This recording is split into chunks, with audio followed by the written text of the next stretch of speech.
Okay, hi there. So for today I will explain to you about experiment 1, okay? So which will be on measurement and uncertainty. So if you look at the learning outcome over here, okay? So we have two learning outcome. And these two learning outcome will be your objective, okay? Objective of the experiment, okay? Or the purpose why we are doing or conducting this experiment. So the first one will be to measure the length of various objects, and then second one to determine the uncertainty. Okay, so we have two learning outcome over here, to measure length and to determine uncertainty. So I believe that you have gone through with the theory. Okay, so over here we have x plus minus delta x. Okay, where x represents the quantity, where delta x represents the uncertainty. So for example, let's say if we have measuring ruler, okay, or meter rule. So let's say you get a value of 3.2 for example. So the way of writing will be 3.2 plus minus with the uncertainty, which will be 0.1, okay, and then you provide the unit, which will be in centimeter, okay. And then when we have uncertainty, we can calculate the percentage, okay, by using this equation for the percentage of uncertainty. Okay, and then for the repeated reading, okay, so for the repeated reading we can calculate the average.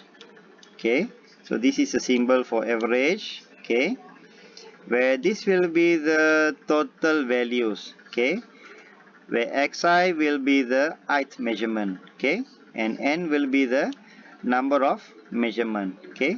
So for example, let's say if we have 3 reading, so that means you will have x1 plus x2 plus with x3, and the total number of reading will be 3, okay, because you have 3 readings over here.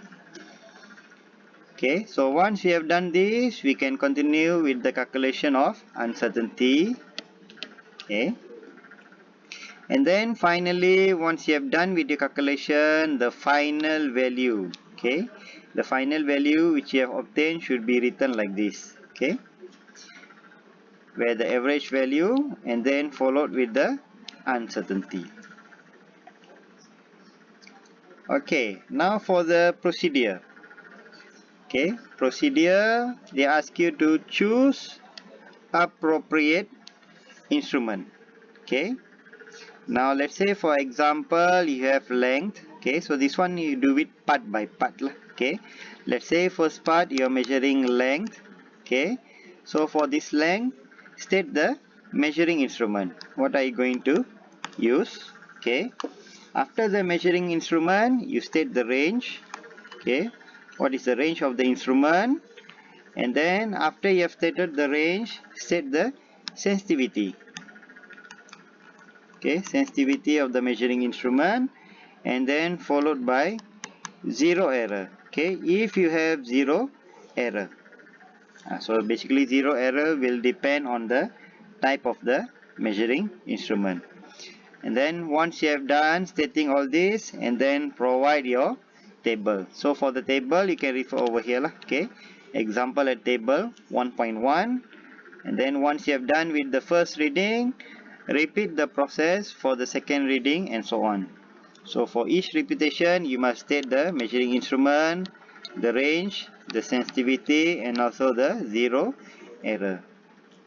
So for recording purpose, let's say if you have zero error, you need to provide the actual reading or actual value, okay, recorded in the table. Okay, that's all. Thank you for listening.